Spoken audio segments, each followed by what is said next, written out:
It is our final replay week. Season 4 starts out next week with someone who has been on my personal bucket list to interview for quite a long time. Well before I knew him enough to realize that we would be bonding over farming stories, as opposed to clay. But that's a story for next week's episode. First up is our final replay of one of the most popular conversations from last year with someone who I have absolutely loved getting to know and watching grow over the last 2 years. Jackie Wright was one of the inaugural members of my very first cohort for the Maker's photography styling system. And frankly, she's worked that system better than I even do. At least if her Instagram following presence is anything to show for it.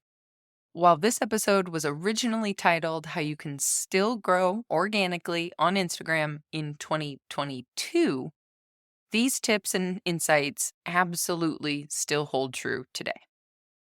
But before we get into all of that, a quick word from our sponsor. Hi, I'm Jake, purchasing agent at Amico, providing you with everything you need for clay. This episode is brought to you by Amico Brent. Find your favorite Amico glazes or Brent equipment at your local distributor.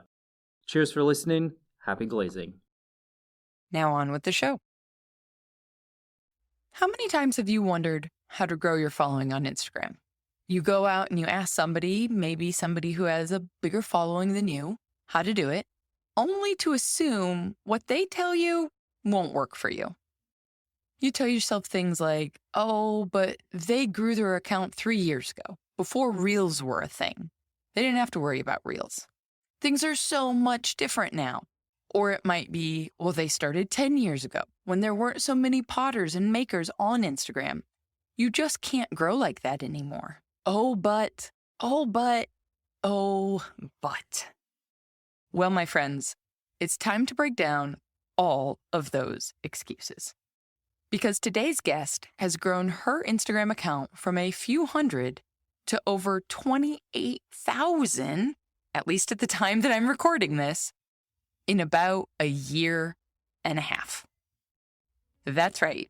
Jackie Wright started intentionally using Instagram for her ceramics at the start of 2021. No paid ads, no clever tricks, no outsourced marketing assistants or team. Oh, and she's also not a full-time potter either. She's side hustling between family, kids, 9 to 5, Monday through Friday job. So if she can do it, well, I think you and I can do it too, can't we? So let's find out how from Jackie. Welcome to the Maker's Playbook, the podcast where we talk all about what it's really like to make a living from the things you make. I'm your host, Rebecca Ikis Kara. Hey, Jackie, welcome to the podcast. Hi, Rebecca. Thanks for having me. I know you said that with slight trepidation and regret to be like, thank you for strong-arming me into doing this. Well, I am here with mixed emotions. I'm kind of curious and terrified at the same time. That's fair. That's fair. Well, for people who don't know you and don't know how we came to chatting, how would you introduce yourself? So I'm Jackie. I go by Jackie Wright Ceramics on Instagram. I'm passionate about pottery, but it's something that I just do in my spare time at the moment as I have a day job. And you and I first met each other when I signed up for your photo styling system last summer. Yeah, so you were in the very first group. That's like a whole little special place. Inaugural cohort. Yeah, it was great. We had we've had great groups ever since, but it's just such a special group. You have a pottery studio at home, right? I do. Yeah, in my garden. Yep. Which is I joke, is like the quintessential English potters. You and Cara and Sophia, anybody I know in the UK has this, there's some company out there making these sheds. Yeah, it's actually, I'm really fortunate to have it, Rebecca. It's a real privilege. It's not actually true that all UK potters have a shed in their back garden. Some are at shed studios, as you know. Some have maybe a basement. In years gone by, I was working out of cold, damp garages, so I've done the hard work before I got there. with the coal. The thing I always do, so our studio doesn't have like a sink or water right in it. So whenever Yeah. I'm throwing, I go and run a kettle and have like bring warm water to throw. Yeah. Whereas like Francesco just throws with cold water. And I think he's a sociopath for it.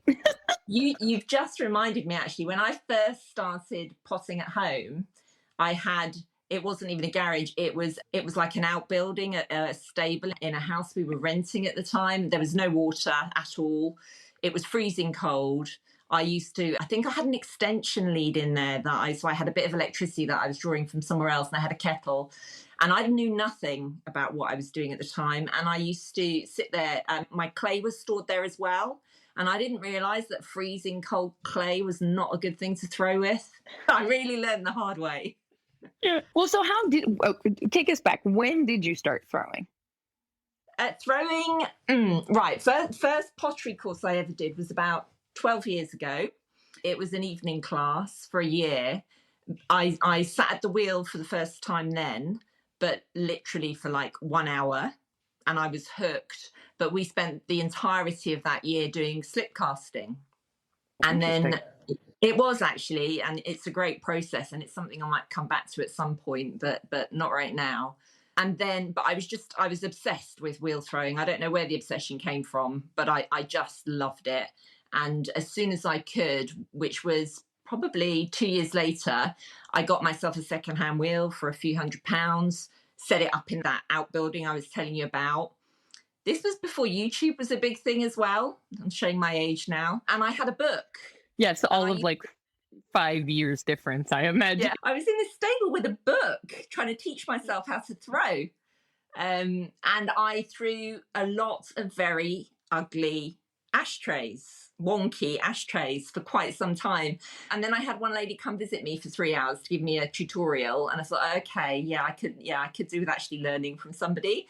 And so then I found myself a pottery studio to go to once a week for 3 hours every Friday. And it was a tiny, tiny studio. And the lady that was there was a hand builder, but she did have a wheel. So I used to sit at that wheel with my book, trying to teach myself to throw. She was the sweetest lady. And every now and again, she'd look at me and she'd say, have you ever thought about maybe going on a course?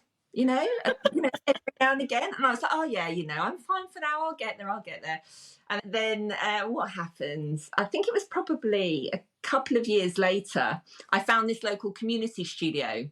And the reason that I went there was because I actually I was trying to learn about glazing, and I got in touch with them to find out about glazing, and they weren't running glaze courses at the time, but I found out a bit about the studio that they had there. And it was literally a 10-minute drive from where I live. So I just decided to sign up there and go there once a week. That was probably about 6-7 years ago. And once I started doing that, I actually started to learn to throw. This has always been my curiosity, because when I see so many people having an at-home studio, I'm thinking, there's no way I could have learned what I have learned through just by myself. I spent an entire year, actually, it's funny enough, the year that I really experienced clay was when I lived in the UK. I lived in Newcastle, and I was working at a nonprofit art center for at-risk kids up in Newcastle, and I was somehow helping teach them ceramics, even though I knew nothing. There was a lot of pinch pots involved in that year. I can teach 8-year-olds how to make snowmen out of pinch pots. Like, you can get real creative. But, I'm sitting on Saturdays when the center is closed. I had keys, so I'd come into the studio and I would sit there at the wheel for hours. Yeah. And I did not get anywhere. I could not center any better because so I've always wondered with people at home, like, how in the world are you moving forward on any kind of skills? Because and I think there are some people that it comes more naturally to. I saw new people walk into this studio that I was at, the community studio, and they sit at the wheel for the first time and they center, and then I'd never speak to them. Absolutely. You just like smile at them sweetly whilst really throwing daggers across the room. And I wasn't one of those people. It took a lot of practice and a lot of hard work. But when you're as obsessive about it as I am, you just keep going and you find a way, right? Yep, absolutely. YouTube is great, but I also find that it's difficult to weed through. I can look like a much better thrower than I am with the right amount of editing. video Oh, tell me. editing. And when you don't know anything, you don't know if the person you're watching actually has like bad habits that you're seeing. Somebody's throwing and their elbows out here and they're bouncing Yeah. along. If you don't know anything, and that's what my arm was doing when I first started throwing, well, then Yeah, absolutely. There are so many things to learn, aren't there? And there are so many variables. And my process was very much I'd learn one thing, I'd get that banked, then I'd Mhm. build on it and I'd learn the next thing and I'd get that banked and then the next thing. And there's probably about 50 things you need to learn, right? To be able to just sit there and be able to sit down and actually make the pot you want to make. Yeah. Yep. And you need Let somebody that can look at you and can see what you're doing and say, you need to do this, you need to adjust that, try this, try that. It makes a world of difference. Yeah. Which obviously, being somewhere where there is a community, having access to resources, all of these things are not easy to come by for everyone. And so, figuring out a way to go on a course, whether it be a long weekend somewhere or even just, I don't know, like Danny does great finding those kind of trusted long time experts who are starting to teach online, I suppose, is helping break down some of those Yeah. access to Yeah. resource problems. And even if you ever just get the opportunity to watch a competent thrower throwing, you just watch them and you can learn so much just from watching people as well, in real Mhm. life. I remember when 2 years ago, when I was on the course in Italy, I remember a friend of mine there saying that about watching one of our instructors. And I looked at her like, how can you tell anything?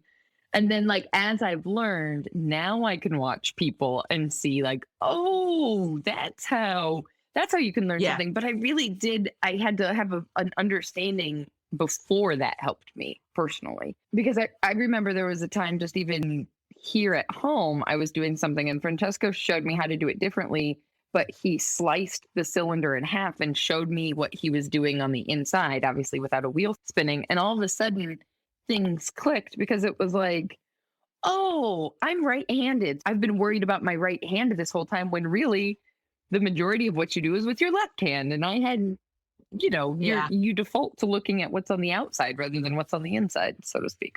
But Absolutely. anyway. Absolutely. And I don't know about you, but I find I throw better when I stop looking at what I'm doing and feel what I'm doing. I think the eyes can be a bit distracting. It can throw you off because you're busy kind of trying to almost throw the pot with your eyes instead of Mhm. feeling it. You throw it, if that makes sense. I think that just means that when we see you someday on the Great Pottery Throwdown, you're going to win that challenge where they put your You know what? I'd never be accepted on that show because I'm a one-trick pony. I only do throwing. That's true. I always feel a little bit bad because there's people who clearly are brilliant hand builders and the hand building stuff doesn't come to like 4 weeks in or vice versa, to where it's just that's a whole nother bag of tricks. So for everybody to kind of follow along on the timeline, you started throwing 12 years ago, and correct me if I'm wrong, but you have not yet sold any of your work. Yes, that's quite right. Yeah. I think throwing properly 6 years ago, pottery course 12 years ago, that was the slip casting. But yeah, no, I've not, well, no, that's not true. I did make a set of 8 plates for somebody last summer, somebody that I know, and I sold those. Other than that, I don't believe I have sold a sausage. No. And I mean that as a compliment. I mean that not as a bad thing because, I think so many of us, and myself included, I was guilty of this and then pumped the brakes on it. We get addicted to it. We want to keep doing it. It costs money to do, and it also takes up a lot of space if you don't have storage. And so then you kind of default to selling it. And there's Etsy Yeah. and there's Instagram, and it's kind of easy to put your stuff out there, relatively speaking. And, sometimes I think, at least myself included, definitely did that before I should have ever done it, Well, before I I actually think had the skills. this is really interesting. So I was having one of my posts this week. I did a stock take this week because I am preparing for a shop opening. And the first thing I did was I went through all of the pots that are gathering dust on my studio shelves to decide which ones I thought I could sell and which ones I wasn't happy with the standard of. And I made it the subject of my post on Instagram that evening because I had a lot in the seconds pile, and I mean a lot. And I thought, am I setting my standards too high? Am I being too harsh? So I took a photograph of a few that I thought could possibly, maybe I was judging them a bit too harshly. You know, it had the odd little blemish or mark. And I canvassed views and I got loads and loads of feedback. And one of the comments that sticks in my mind was from Sophia McAvoy, who's been on your podcast. And she was saying that, and listening to her podcast when she did it with you, she deliberately stayed off Instagram and didn't sell until she got her pots to a standard that she was happy with. But she says even now, she looks back on the pots she might have sold a year ago and she'll cringe. So I don't know if you'll ever have, you know, because you're always improving. So it's about getting them to that standard where you just feel it's good enough. You feel, you know what, if somebody's paying good money for this, I feel happy with it. I'm glad to send it out in the world. And I think I've got to figure out who my kind of reference point is. I need to think about, you know, would so-and-so sell a pot of this standard? And if it's good enough for so-and-so, it's good enough for me. I just haven't figured out who so-and-so is yet. Right. As I said, it's like somewhere between Mundo Bang and a newbie potter. And I just don't know. That was literally the first example I was thinking of. Like, well, there's this end of the scale, Linda Orr, there's all sorts of. I think with pottery, the tricky thing is, I think stylistically our opinions can change over time. And so some photographs I'm embarrassed by maybe from years ago, is it because it's stylistically or is it because it's skill set?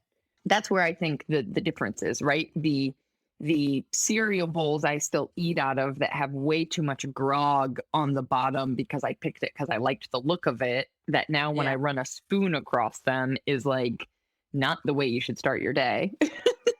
Not a great sound, versus learning, oh, okay, that's why that's not a good match for dinnerware and the experience of eating and whatnot. Like, that's a completely different situation than I no longer like that glaze color. Right. Yeah. I mean, anything I make that I like, that I think could potentially become a candidate for selling, the first thing I do is bring it into the house and use it and see what it's like day to day. And then I figure out what bits I want to adjust, what tweaks I need to make. So I think on that side, on the functional side, I'm reasonably happy. It's more to do with the standard of the make itself. You know, I kind of make life really difficult for myself because I'm working in porcelain. It's minimalist and it's unglazed on the outside. So you see everything in the finish. I mean, everything. There is nowhere to hide. And so, any dink, any mark, any blemish is visible. And, one of the things that came through on the post the other night was actually lots of people are saying that that's what gives something character. And that's why I buy handmade pottery.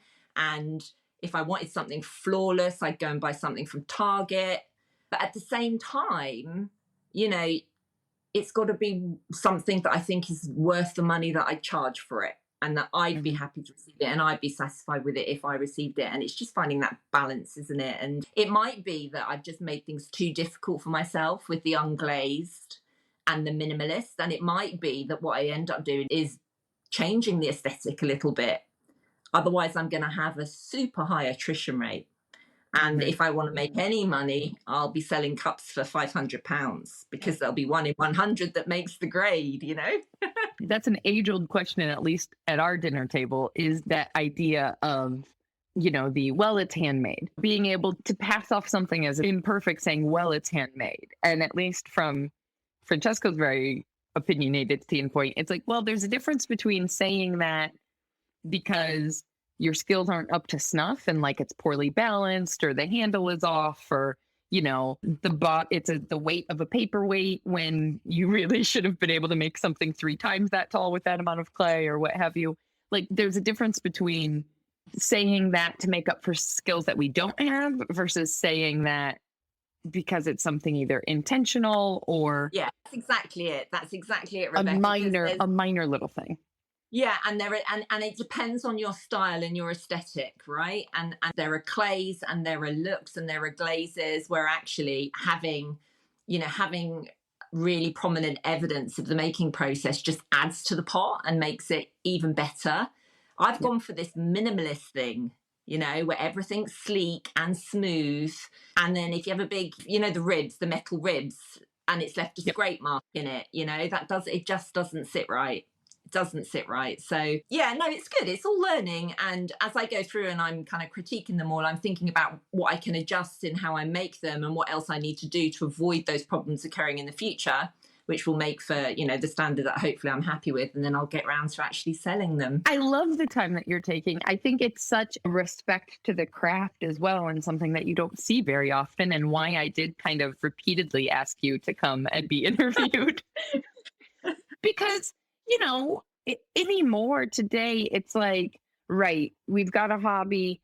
You like it. Let me jump on Instagram. Let me show it to the world. And now I want it to be successful in a matter of 3 months, right? Whereas, okay, you've been properly throwing for 6 years. And what's the timeline between when you had an Instagram versus when you actually started like publishing things, putting things out there? Yeah, so I set up my Instagram account. I mean, I've had my own personal Instagram for years, but a ceramics Instagram account was a year and a month ago. I'm looking at it.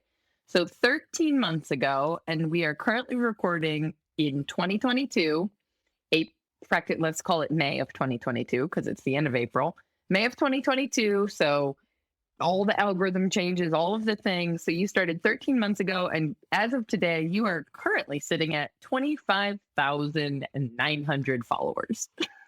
Yes. Not that it's about followers, not that it's about the follower number, but this is the other piece of the puzzle that I think so many of us, and I have been guilty of this before, can default to thinking, oh, I've missed the opportunity to grow on Instagram, or, oh, had I started a few years ago, there were less potters. I could have, old Joe at Old Forge or Kurt or whatever, they started ages ago, and that's why they're so big, and the algorithm is out to get me, and I can't grow, and all of these very negative mindsets. But then I look at somebody like you and go, well, then how is Jackie in the place that she is? And I think I just gotta suck it up and figure it out. Yeah, I mean, no one's more surprised than me, Rebecca. As we sit here, I honestly don't know why. I can tell you what I do. Which of those things is the things that makes the difference? I have no idea. None whatsoever. I have some guesses. Well, if you don't mind, let's just kind of peel back the curtain for people. And what are you doing actively right now? Or maybe where you started versus what you're doing now, even. When I first started, I decided I was going to post every day, because I think I'd seen, I don't know if I'd read things or seen other accounts, and it seemed to be, the mantra seemed to be, if you want to grow, you've got to post every day. So I started off posting every day, and that would have been, as I said, it was at the end of March, start of April. And I think I probably got to, trying to remember when it was now, a few months into it, and I just thought, this is not sustainable. I just can't do this. It's too much and it's not enjoyable. And I don't know if I mentioned, but I do pottery in my spare time. I have a day job. I work 4 days a week. I've got a husband, 2 kids, 2 dogs. So quite a busy life. And it takes time. Instagram takes time. But so it should. It's a free marketing app at the end of the day. You don't have to pay for a global platform. So it requires a bit of effort. And that's understandable. But I thought, every day is just not sustainable for me. I can't do it. So then I thought, right, I'm going to figure out a schedule that I think works for me, and I'm going to stick to that. And now I post 5 days a week. I don't post on a Monday. I don't post on a Wednesday. I do 5 days a week. And other than the regular posting, I was just, following accounts that I really liked, that really inspired me, engaging if there was something that came to mind when I was reading other people's posts. So it was always, it's always, if something jumped into my head when I looked at someone's post, I'd make a comment about it. I wouldn't kind of force myself to come up with a comment, but if it was there, then I'd engage. And that's quite difficult for me because I'm an introvert. When I had my private Instagram account, I think, liking someone's post took a big deep breath before I did it, never mind actually commenting on somebody's post. So that was a big step change for me in the first place. And then what changed? And then Reels came along. Reels was the big thing, isn't it? I love that that was a genuine question, but like in hindsight could be so sarcastic of like, then what changed? Oh, right. Reels. And I remember watching this Reels thing going on, and it was obviously being promoted by Instagram. And I was like, oh God, I don't know what I think about that, you know. And then I thought, well, I'll just do one and see what happens. And it was, I mean, when I think back to it, talk about cringing, you know, cringing about past pots, you cringe about past reels as well. And I think back to when I think, oh wow, that was just atrocious. But the night, and this was, I can't have had more than about, I don't know, 250 followers at the time. But the night I put the reel out, it immediately jumped to about 2,000 views. And I almost literally nearly threw my phone across the room and ran away and hid. I didn't know what was going on. I was like, this is really bizarre. But actually, I think that's a lot of people's experience with their first reel now, or it was at the time. You know, it's like throwing you a bone, you know, it gives you that dopamine hit and gets you to come back for more.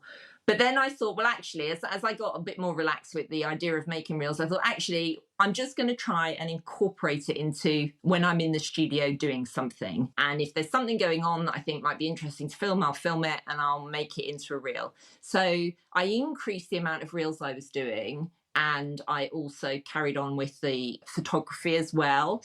Big step change in my photography game. Might have done a course at some point last summer with somebody, might have helped.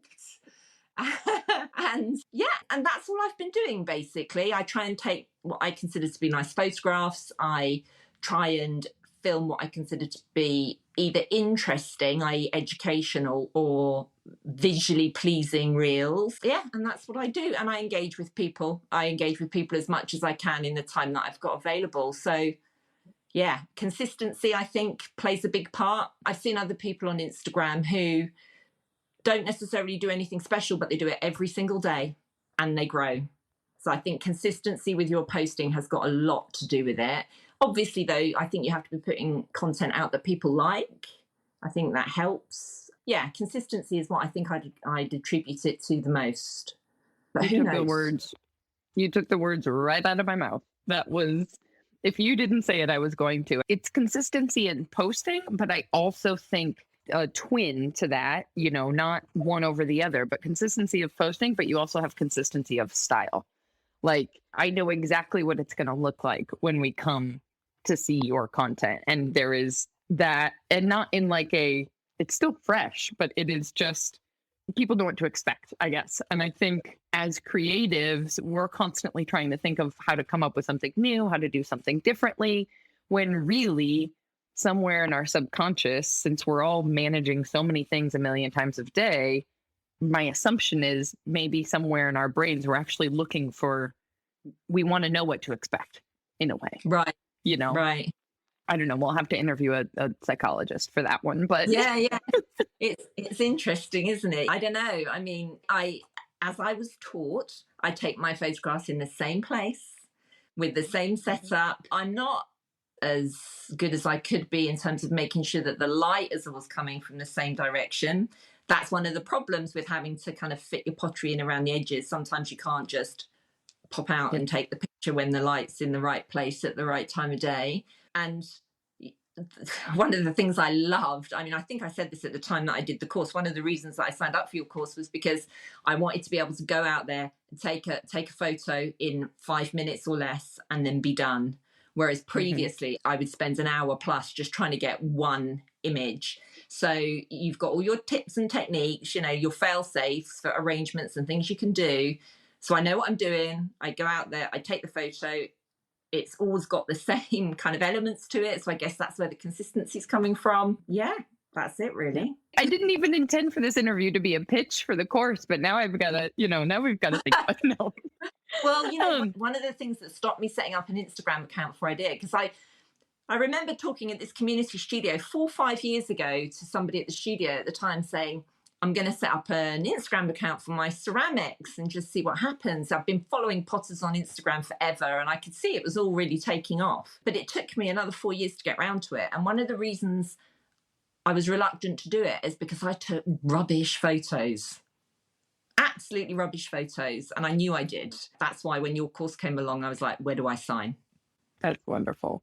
That's wonderful. And also the time piece of it, right? Because none of us, even if you're when you're full-time selling, full-time self-employed, like I don't have the time to set up a whole styled shoot every single time I need to take a picture of a singular pot. Like that's just not good use of time. Like we should be spending time with loved ones, going exploring new places, getting outside. I don't know, doing something else. Although, interestingly, I completely agree. But also, I found that I think I love the photography and the filming side almost as much as I love the throwing side.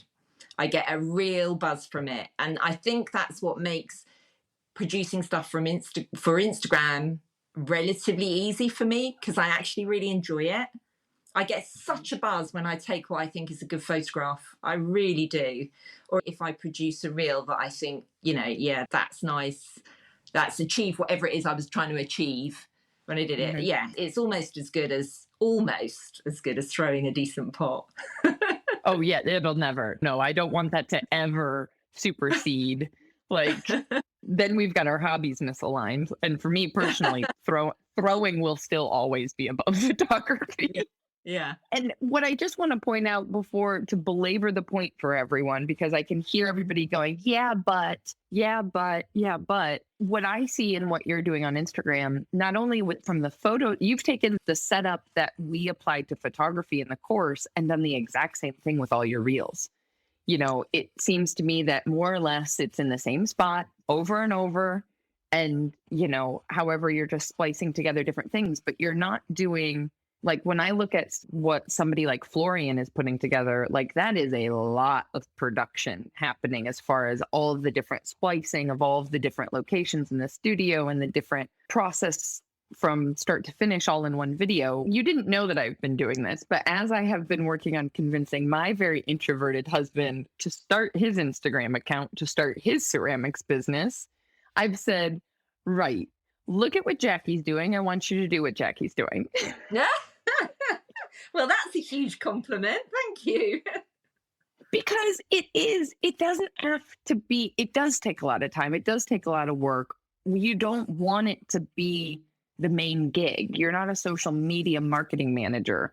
And yet it is important. To your point, it is a relatively free platform. You don't free in the sense of money out of your pocket. Obviously, our time is not. Our time is valuable.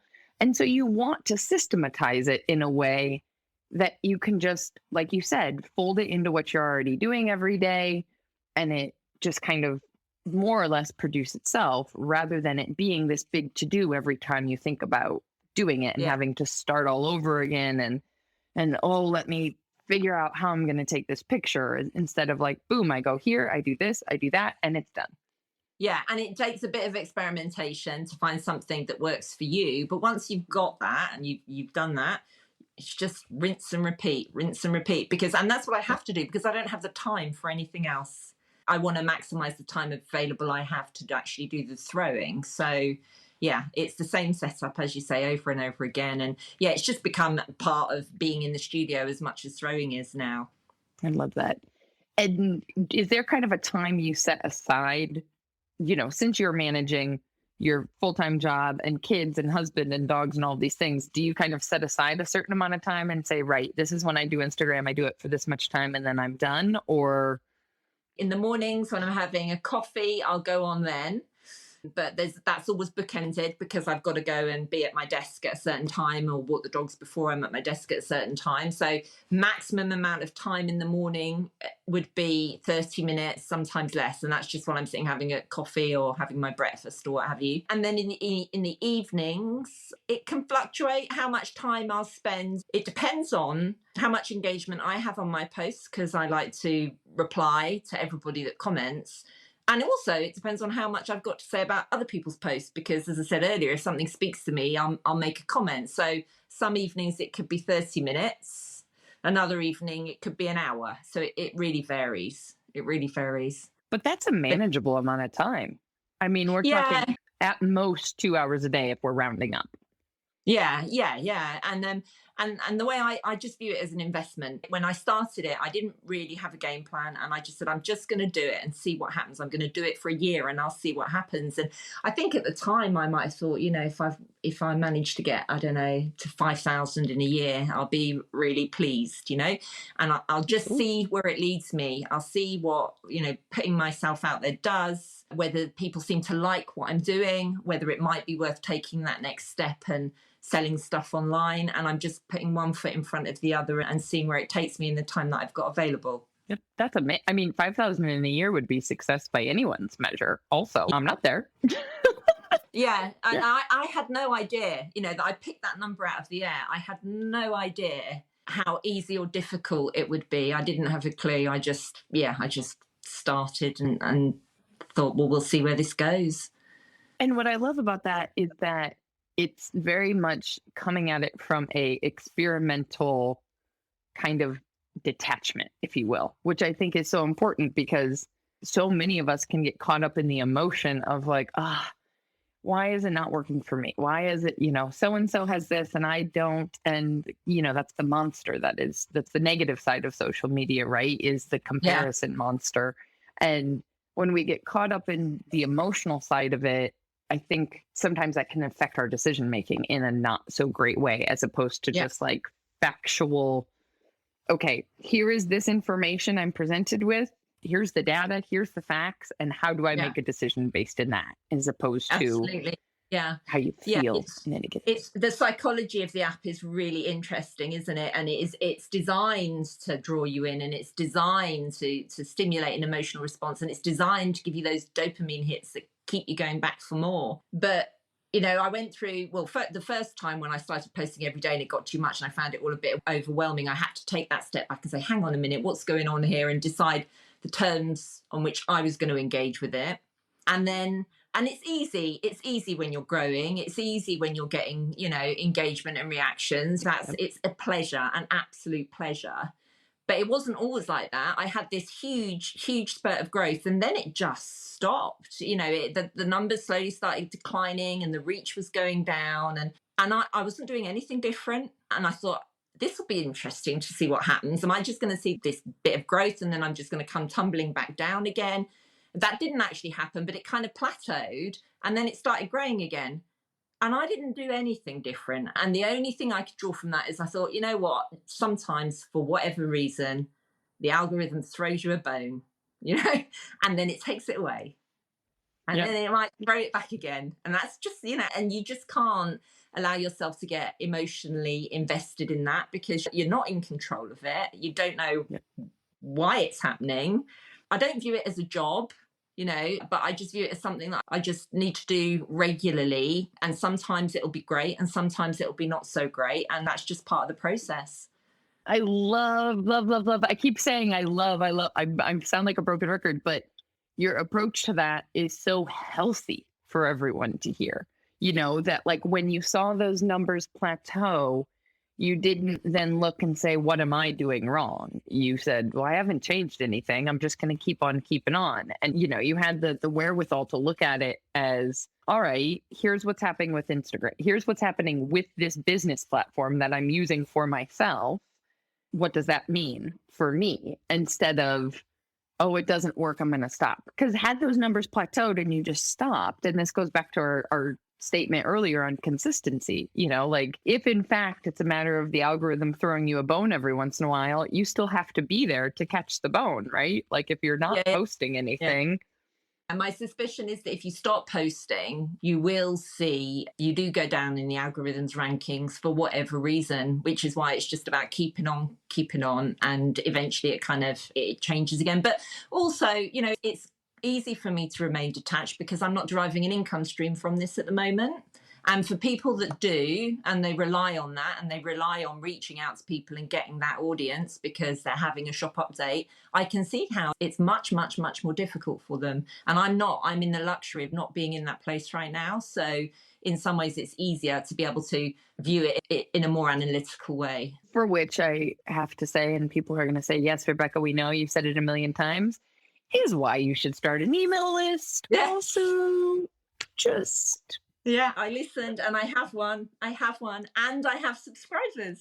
Amazing. Woohoo! Yeah. Woohoo! All right, we'll talk about what to do with them another time. Because the catch is, and people are going to hate to hear this part, the catch is, you can't just get the subscribers and then never talk to them. Because it's like meeting somebody at a bar, getting their phone number, and then never calling them until you, I don't know, get your hair cut and colored 2 months later and you decide you want to go on a date. It's like, well, they're not going to pick up the phone if it's 2 months later. They'll say, who's this? Yeah. Exactly. So at least I assume not. I mean, dating is miserable. I never found it any fun. So, but it's funny how many different, there's either two metaphors, I think, for business. It's either the scientific method, like we talked about, as far as saying you're going to test something out, experimenting, coming at it from that data-driven, non-emotional place, or there's the dating metaphor. Those are the two comparisons for everybody who's never done business before, as far as how to communicate with people and whatnot. But that's a conversation for another time. I've just gone down a very strange rabbit hole. Well, what's kind of without giving away too much or over committing you to any official launches, what's your hopes? What's the vision forward for Jackie Wright Ceramics? So for sure, getting the web shop up and running, that's the next goal.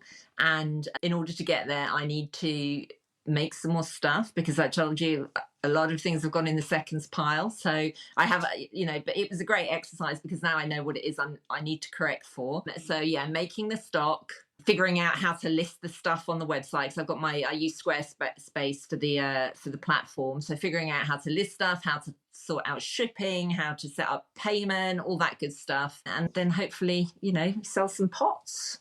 When? Anyone's guess, because, I can set myself some goals and then life happens. So, yeah, who knows? Next few months would be great, but we'll see. Love it. I love it. Is there anything you feel like you wish people knew either about how, I hate to belabor the point of Instagram, but I do think it is such a special place that you've been in terms of getting to where you are now in this last year that you have. And that's generally a lot of people's kind of pushback of, oh, it doesn't work anymore. So kind of two-part question. What you feel like you would want people to know to kind of help them along on this journey from an Instagram standpoint, but also, maybe something people don't know when they're looking at what you're doing and making as far as day-to-day and balancing life.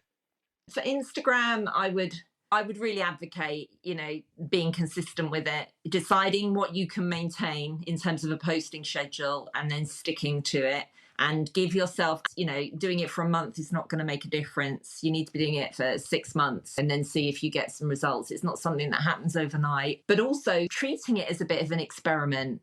So if it works, it works. If it doesn't, fine. Move on to the next thing. Have your plan B or your plan C so that you don't feel so invested in it, perhaps. And I think the other thing, engage with it in a way that's meaningful to you.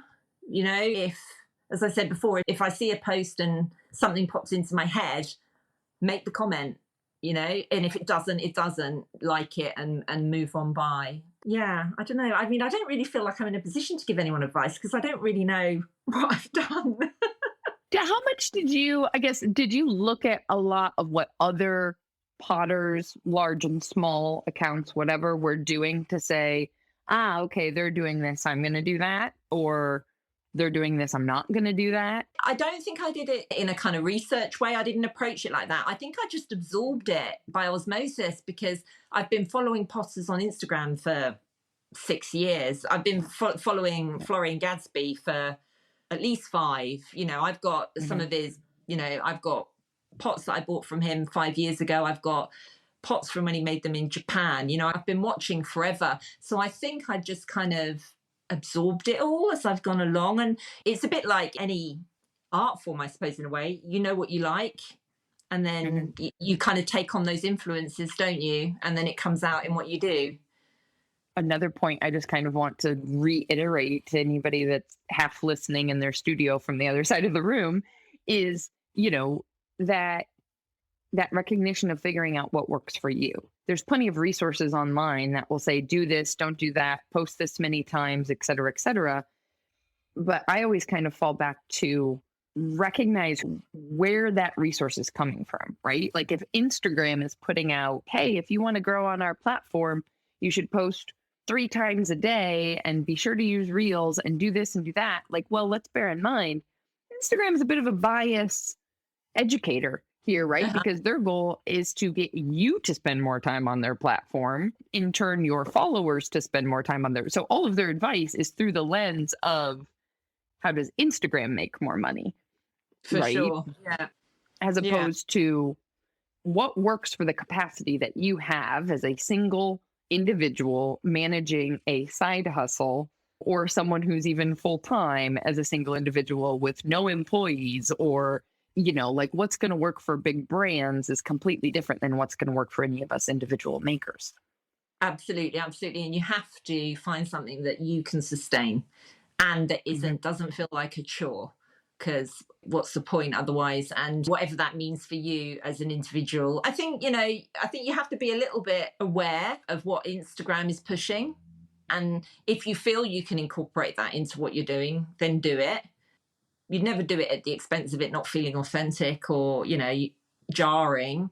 But, Instagram is promoting video. That's what they've been doing for the past year plus. If you can find a way to incorporate that into what you're doing in a way that works for you, do it. If you can't, don't. There's another potter that I follow who only ever posts a photograph every single day, an image, no reels, photo every single day. And she's consistently growing and continuing to grow. So it doesn't have to be about reels if that doesn't work for you. I really do think it comes first and foremost comes down to the consistency. Oh, I love that.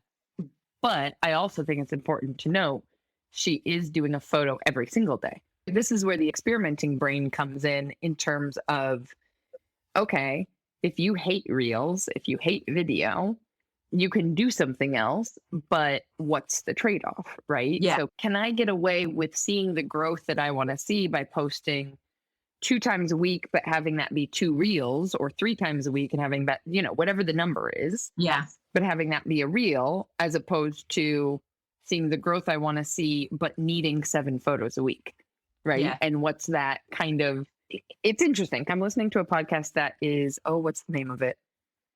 I'm going to have to look it up. But basically the ethos of it is the idea of getting off, like, how can you grow a business without social media? Like, the hypothesis is there are ways to grow. If you don't want to be on social media, if it's bad for your mental health, if it's just not a good fit, there are other ways to grow a business, and let's talk about them, is effectively the nature of this podcast. And it's funny because every time I listen, it reminds me that, like, it's the answer isn't, it's okay, you can leave Instagram and still grow, and you're going to save all of this time, because you're choosing a different thing. You don't have to use Instagram to grow a business, but you're still going to have to put the time into something. Absolutely. Whether that be in-person sales, whether that be wholesale clients, whether that be whether that be networking with people in person, whether that be podcasting, whether that be whatever, something, you're going to have to do something. Somebody find me the potter who has a wonderful garden shed somewhere in the countryside, who sits and pots all day long and makes their stuff and sells enough work to pay for reasonable living, and somehow people magically find them. If somebody finds me that example, I will stand corrected. I will happily have that interview, and I will copy everything they've done in life to have that same life. Wouldn't we all? Right?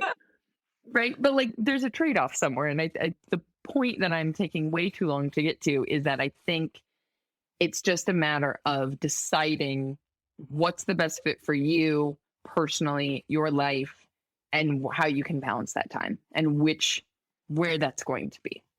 Absolutely. Yeah, 100%.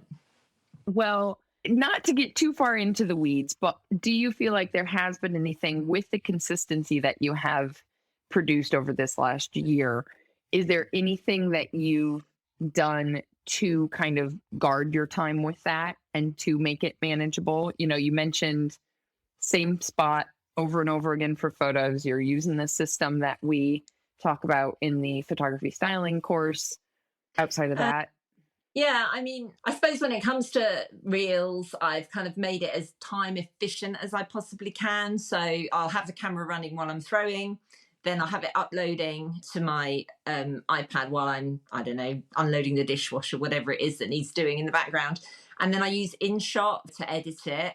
And I've kind of, over time, I've kind of systematized the way I edit my reels as well, so that it's quicker to put them together now. And sometimes I can literally, it depends on the reel, but if it's a reel that's just showing the throwing of the pot from start to finish, but sped up, it can be done in 5 minutes. If it's one that is real time, but you're editing the footage, it obviously takes a bit longer. The thing that I spend more time doing, which really annoys me, is finding music to go with them. Some days I find the right track instantly. And other days I can be hunting and hunting and hunting and not find something that I think suits the footage. So that's the bit that I need to figure out, and just kind of have a list of pieces of music that I like to hand, so that I can just say yeah, and pick it quickly. I recently started doing something for this because I was chatting with Nicole Dacey and she was talking about saving audio, right? Like, how you can save, you watching somebody else's reel, you can save the audio in their reel. So I got to doing that, but then I was still wasting just as much time because you can't, so much of the audio you save in Instagram, nobody's changed the title of it. So it just says like original recording. And I have to go through and listen to every single one again to find the one that I had in mind or find something that fits. Yeah. And so that didn't help any. So what I started doing was I'll still save it, so I have it in that list, but then I'll also copy the link, so when you go to save an audio, you can also copy the link to it. Okay. And so I'll copy that link and I will put, this is where my system's nerdy brain comes up. So I'll copy the link and then I will open my Asana app, which is my and you could do the same thing with a notes app, right? You don't have to use Asana is the free project management tool I use. So I just have a million different category. It helps me categorize it, but you could do the notes app. You could do whatever free text app you have on your phone. And then what I will do is I'll write something to remember what the heck the audio is. So whether it be an idea I had when I listened to it, whether it be, calm instrumental piano or what have it, or Beethoven or whatever it is. So I'll write something that allows me to remember what the heck it is and then put the link next to it. Mm-hmm. And that way, then I have a list of words that mean something to me to be able to see, okay, that's the one I'm looking for. And I can click on that link and it'll open up an Instagram and then I can, save it or find it and add it to the reel or whatever.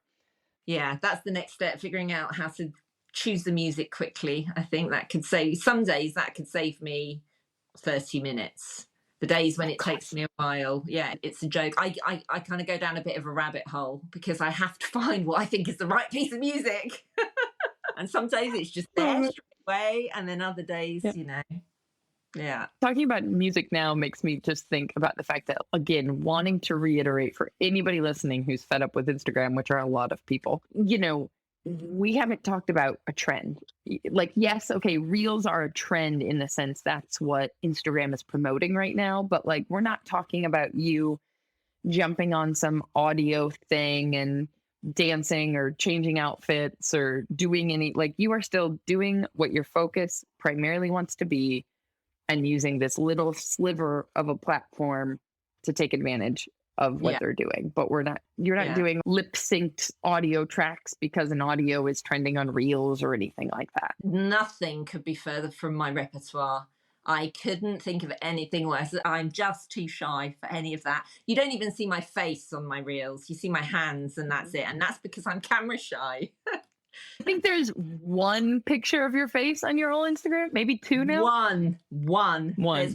Oh no, there might be two. There might be an obscure one early on. Yeah, and that I had to put my big girl pants on for that one. Yeah, to post that. There was a big gulp before I pressed post.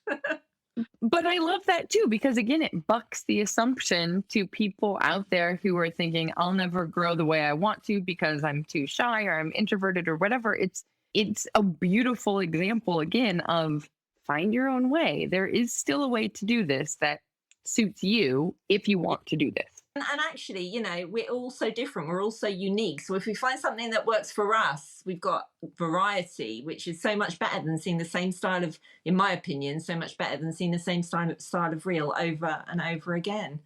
Absolutely. Absolutely. I love it so much. Well, now that we've spent an hour talking about Instagram, for people that don't know you on Instagram, where should they come?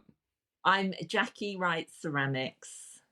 And I will link it in the show notes, or people can go to makersplaybook.com/podcast.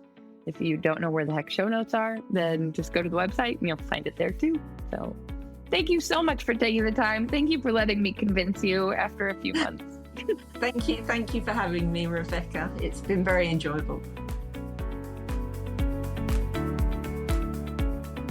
And with a lot of very kind words from Jackie that I did not anticipate, that wraps up episode 309 here on the podcast. I am absolutely thrilled to know that the systems we've created are helping other makers take better photos faster, save themselves time, and move forward towards their goals. And while it may be a little early to say this, it kind of seems too perfect of a fit not to. If I'm sitting here teaching you guys marketing, it would be really silly for me not to take this moment to tell you I'm planning to reopen the doors to the Makers Styling System. The goal is to restart this 6-week course at the start of September, kind of a little back to school time for all of us grown-ups. Making sure to get this going in September again means that you will have all of the details of the course, the step-by-step system that Jackie also has been using to create her own images in time for those big holiday shopping season in November, in time for your shop updates, all of the things. So just imagine what amazing photos might do for your Etsy or your online shop when the most people are coming online to purchase special handmade pieces for this holiday season. I know it sure helped our giant mug hang onto its first place page search results for the keywords that we listed for in Etsy. We definitely stand out from the crowd. So, if you want to be sure to find out when the doors are officially open to the Makers Photography Styling System, then hop on over to www.makersplaybook.com/waitlist-MPSS. So that's makersplaybook.com/waitlist-MPSS. And in there, you're just going to pop your email into a quick little form to be added to the waitlist. Waitlist is super important because we do always limit the number of seats inside this 6-week course since I am so darn hands-on with it. I do not have the capacity to have it super open-ended. So if you want to be sure to save your seat, don't miss out. The nice thing about reviewing your past work, in my case, these episodes, is that you can see how you actually improved and, frankly, simplified some things. I will, in fact, be hosting another cohort of the Makers Photography Styling System later this year, even though this replay recording was talking about the previous cohort of the Makers Photography Styling System. But this upcoming one, I don't know the exact dates of just yet. I'm still working on the rest of my calendar for this year. So getting on our waitlist is still, in fact, the savviest way to be sure that you hear more about it if you're interested. But it's a lot easier to do now because the URL is simply makersplaybook.com/waitlist. That's it. So much easier to say. makersplaybook.com/waitlist. Thank you so much for sticking with me through these replay episodes. I probably don't have to explain to all of you who are equally trying to beat back the online algorithms and win at this crazy dream of making a living with the things that we make, how scary it can sometimes be to take a break. Your support and encouragement, your emails and your DMs reminding me that you would still be here for these conversations over this last month while I took my own much-needed, long-overdue break was truly a balm to my senses. If you want to see what I've been up to these last couple of weeks, be sure to follow at The Maker's Playbook on Instagram. Spoiler alert, it involves a lot of clay. Also, a big thank you to our sponsor, Amico, for helping make this podcast possible. Hi, I'm Jake, purchasing agent at Amico, providing you with everything you need for clay. This episode is brought to you by Amico Brent. Find your favorite Amico glazes or Brent equipment at your local distributor. Cheers for listening. Happy glazing. Audio post-production of this podcast is made possible by help from Christy Kotzfan, with promotional material assistance from Queenie Maliki. The Maker's Playbook podcast is recorded on the original homelands of the Potawatomi, Ho-Chunk, and Menominee people, where the people of Wisconsin's sovereign Anishinaabe, Ho-Chunk, Menominee, Oneida, and Mohican nations remain present. Until next time, my friends, go get back to making your dreams a reality, because together, we've got this.